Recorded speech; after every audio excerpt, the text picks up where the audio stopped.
ایک بزرگ تھے، یہ نہر کنارے وضو کر رہے تھے، تو کئی دنوں کے فاقے تھے۔ کیا دیکھا کہ پانی کی سطح پر بہتا ہوا ایک خوش نما سیب آیا، تو اشتہا غالب ہوئی، اس کو پکڑا اور کھا لیا۔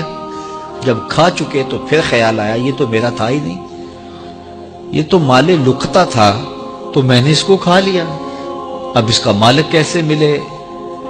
جس سمت سے پانی آ رہا تھا اس سمت سفر شروع کر دیا۔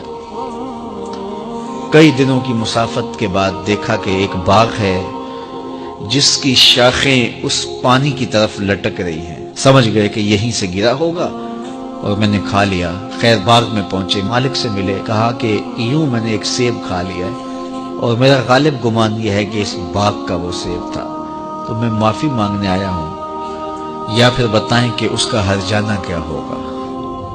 جب مالک باغ نے یہ بات سنی، وہ بھی صاحب نظر تھے، سمجھ گئے یہ تو کوئی در یگانہ ہے، یہ تو کوئی گوہر یکتا ہے، تو تیور بدل لیے۔ کہا ایسے تو نہیں معافی ملے گی۔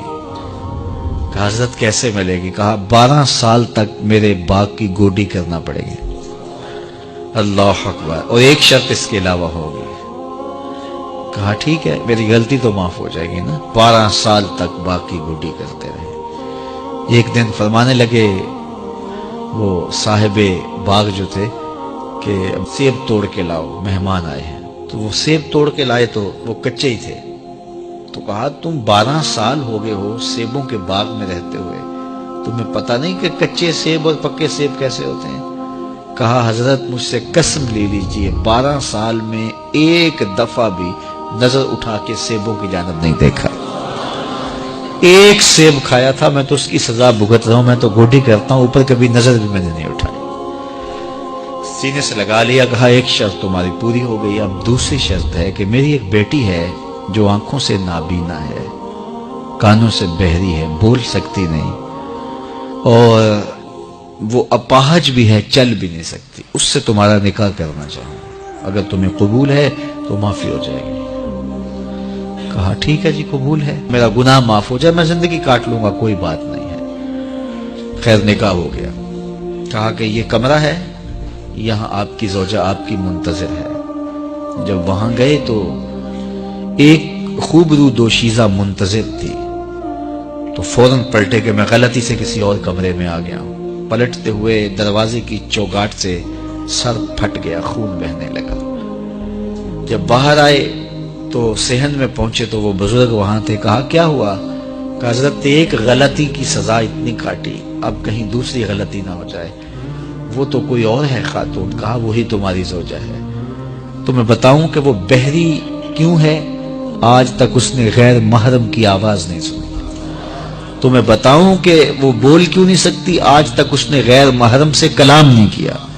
اندھی اس طرح ہے، آج تک اس نے غیر محرم کو نہیں دیکھا، اور اپاہج اس طرح ہے، چل کے کبھی گھر کی دہلیز سے گئی نہیں ہے۔ تو اس خاتون کا جب نکاح ہوا اور پھر ان سے اللہ نے ان کو ایک بچہ دیا جس کا نام ہے الشیخ عبد القادر جیلانی۔ جب ماں باپ اس طرح کے ہوں تو بیٹے اس طرح کے ہی ہوتے ہیں۔ باپ کا لقمہ پاک اور ماں اپنی آبرو کی کیسی محافظہ، پھر در یگانہ اور گوہر یکتا جو پیدا ہوتا ہے وہ دین کی احیاء کرنے والا ہے، دین کی مردہ قدروں کو نئی زندگی دینے والا ہے۔